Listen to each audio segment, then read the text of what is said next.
ಕ್ರಿಶ್ಚಿಯನ್ನರ ನಂಬಿಕೆ ಒಂದು ರೀತಿ, ಹಿಂದೂಗಳ ನಂಬಿಕೆ ಮತ್ತೊಂದು ರೀತಿ, ಹಾಗೆ ಮುಸಲ್ಮಾನರು ಮತ್ತು ಬೌದ್ಧರು ಇತರೆ ಧರ್ಮದವರು ಒಬ್ಬೊಬ್ಬ ಧರ್ಮದವರ ನಂಬಿಕೆ ಒಂದೊಂದು ರೀತಿ.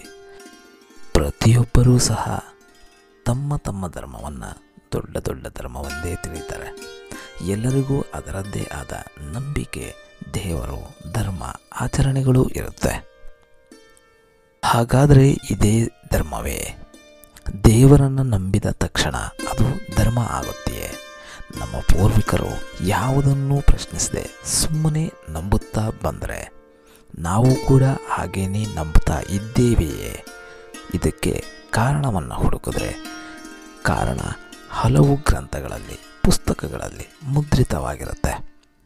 ನಾವು ಸಾಕಷ್ಟು ಜ್ಞಾನಿಗಳ ಪುಸ್ತಕಗಳನ್ನು ಓದ್ತೇವೆ. ಅವರು ಹೇಳಿರುವುದೆಲ್ಲ ನಿಜ ಅಂತ ತಿಳಿದುಕೊಳ್ತೇವೆ.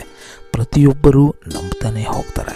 ಹಿಂದೂಗಳಿಗೆ ಭಗವದ್ಗೀತೆ, ವೇದ, ಉಪನಿಷತ್ತುಗಳು, ಮುಸ್ಲಿಮರಿಗೆ ಕುರಾನ್, ಕ್ರೈಸ್ತರಿಗೆ ಒಡಂಬಡಿಕೆ, ಜೈನರಲ್ಲಿ ತೀರ್ಥಂಕರರು.